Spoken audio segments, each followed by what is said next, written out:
Hey guys, it's Jessica from Peace Love Books, and today I'm here with a video of my all-time favorite trope. I have read so many of this kind of romance lately, and I have to talk about it, especially because I'm currently reading a book that is a second chance romance, and I'm loving it, and usually when I'm loving a book, I have to talk about it, so I do a video for it. That means we are doing a trope recommendation video for second chance romances. I love an angsty romance. It is no secret.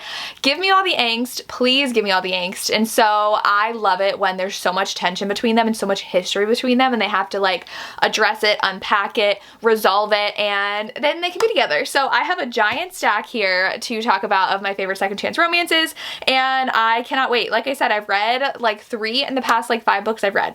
So that's all I've been wanting lately. That's all I've been reading. I feel like it's even angstier as like a summer romance, like just all the longing feelings and bittersweet emotions. I love it. So the first book I have to talk about is On Love Rose Lane by Samantha Young. I did not get around to this when it released, but book 2 is coming out I think next week. So I was like, I have to read this, and it is so good so far. The audiobook, amazing, and this one, they actually were together in high school, and she's from a really wealthy family. He is not, and so he was at their school on scholarship for soccer, aka football, because this takes place in Scotland, and they end up like starting a relationship. We do get flashbacks, so I'm not fully into like what went wrong, but now they live in the same building, and what's so funny is like she is constantly seeing him leave with his like one night stand from the previous night. We don't see any of that on page, which is something I don't love seeing, but you see them like leaving in the morning, and he like offers them a ride home. He's very gentlemanly, and she always like befriends them, and it is the funniest thing ever, and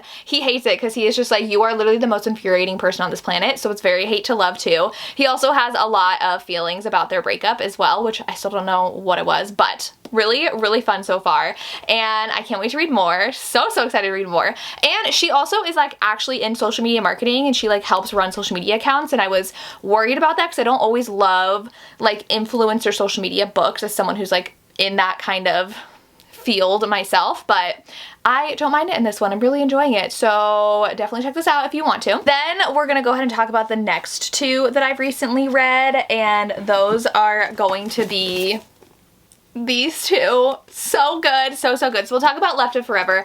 I love a second chance romance where they were married and then they got divorced, and now they're like coming and finding their way back to each other, because there is a lot of damage to unpack in those kinds of romances. And so in this one, they actually had a child when they were 18, and so they were married for a long time, and then they got divorced, and it's been 5 years since their divorce, and they both still obviously have feelings, but the hero is so in love with her. He pines so hard for her, and their son is 18 and he's going off to college, and he wants to move into his college dorm or apartment or whatever at the beginning of the summer. So the hero was like, hey, why don't we road trip together, and then we'll road trip back home. So it's a road trip romance and second chance, and there's so much in here that I don't want to say because it would spoil things, but it's so good. And I just love how much the hero still loves her, but he knows like he had to work on some stuff for himself first before they could be together, and it is so good. And obviously it's very emotional because they have to talk about a lot that went wrong in their relationship and what they weren't honest with each other about, but I love this one so much, obsessed. And then I have The X-Files by Jessica Joyce, which I also just recently read, and this one, they were together and they had met in high school when they both became best friends with the same person, so they were like in the kind of same friend group, and they then started like just kept on like dancing around each other, then started dating and broke up, and neither one of them got over it, but they lied to their best friend and were like, hey, we're totally fine. And so they had both gone to a wedding like at the same time, and she had said she was gonna bring a date, found out I think he cheated on her or something, so she didn't end up taking him, but the ex brought a date, and like there was a lot of tension and not goodness at this wedding, and so now their best friend is getting married, and he's like, you both are like in my wedding party, you're part of it, but I want to make sure you're okay because like things were really off the last time we were all together. And they're like, no, it's fine. So they arrive, and the wedding is literally falling apart, and so they have to work together on a lot of things, like the cake testing, finding a DJ, checking out the venue, and they have to work together, and they're obviously so not over each other. And in this one, when I tell you when the hero puts in the work, he is putting in the work. He analyzed the relationship himself and realized where he failed and is working to make himself better for her. Like, It is so, so, so, so good. I love this one so much. It's very summery because it's at a vineyard during the summer with the wedding, and I loved it so, so, so good. Then we have one I won't stop talking about, and that is Forget Me Not by Julie Soto. I do have another one by this title that I almost just said that author, but we'll talk about that one later. This one is another one that takes place around a wedding, but they both are working for this wedding. So they are both in the wedding industry. The heroine's a wedding planner, the hero works in the flower business. And so we have flashbacks throughout this of them falling in love, working a wedding, and then now where you know they broke up and you don't know why they broke up, but the hero is so angsty and broody and I love him, and they have to really work hard at this wedding because the heroine is now out on her own as a wedding planner, and this is a huge wedding for her, and they insist on having the hero as their florist. So they have to spend a lot of time together. So many different like wedding shenanigans, but super, super, super angsty. Obsessed with this one if you like another second chance around weddings and that have to work together in forced proximity. So good. Another second chance between a divorced couple is Before I Let Go by Kennedy Ryan. I also really like when they have to co-parent, and so that's this one and Left of Forever. And so they are like amicable. They like get along and they're around each other a lot.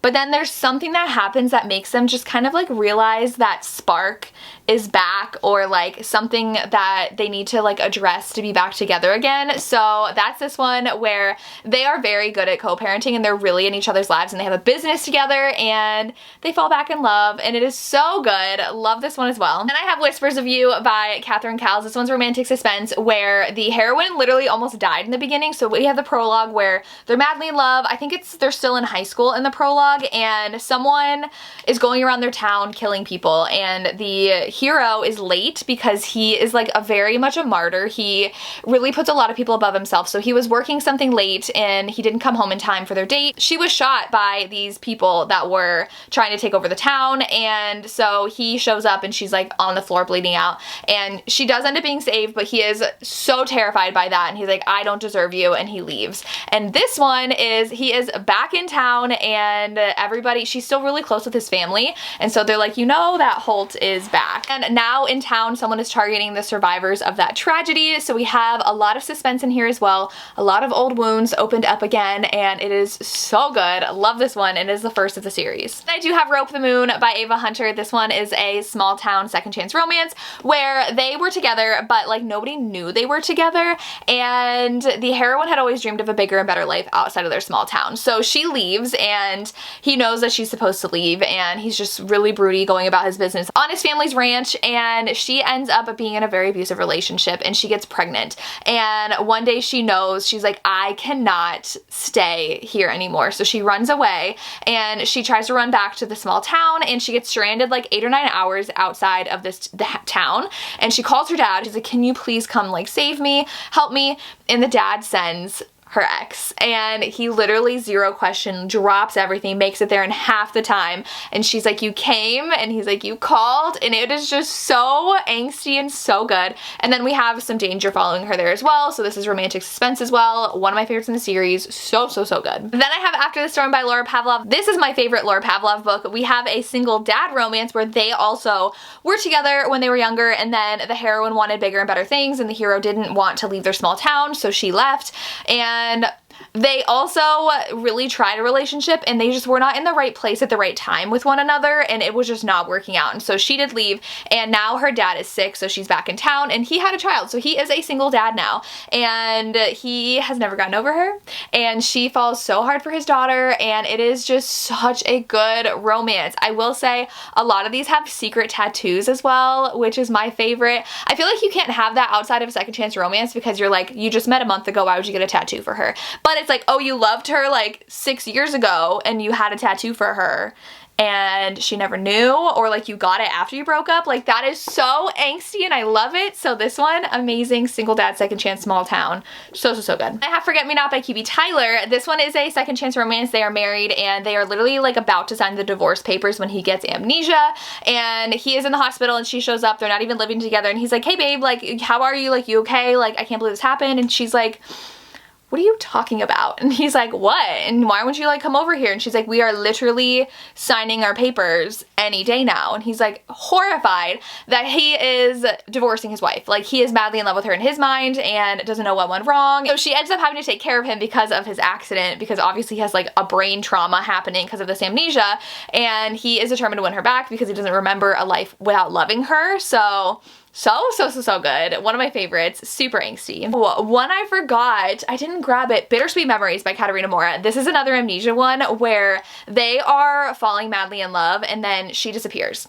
And he had lived, I believe he had lived in the like homeless shelter and she had volunteered there. And then he became a millionaire to start a company to find her.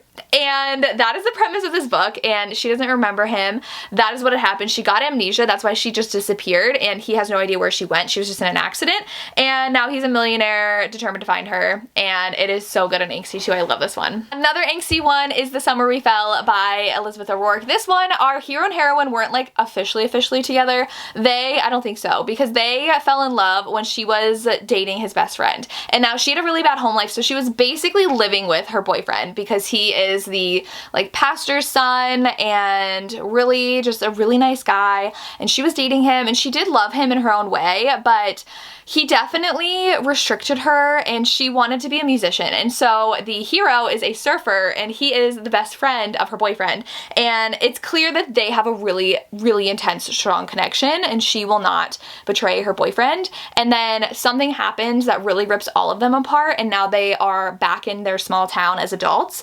and reflecting on like what had happened in the past. So obviously they're gonna find their way back to each other in the present day, but very angsty as well. Then I have The Enforcer by Avery Keelan. This one is a hockey romance where they were dating, I believe, freshman year, and he just broke up with her, and she is heartbroken, and now she is a trainer for his hockey team, and so now they're around each other all the time. I do love a sports romance that is a second chance romance, and jobs, like I said, forcing you to be around each other. They do reconnect, they hash out what had happened in the past and fall back in love. Then I have Where We Started by Ashley Munoz. This one is a motorcycle club romance where they were madly in love. Like this is a soulmates kind of romance. This is a motorcycle romance where they were madly in love and she never wanted him to be part of the motorcycle club because she just did not like growing up in that environment, and then she ends up leaving town for reasons and she's back, and her ex is now the president of that motorcycle club, and so she is really angry and she is in town for a specific reason. She does have a lot of animosity over what had happened in the past, but one thing I also love about second chance romances is they feel so soulmates. Like they are literally meant to be together and nothing they do can like keep them apart,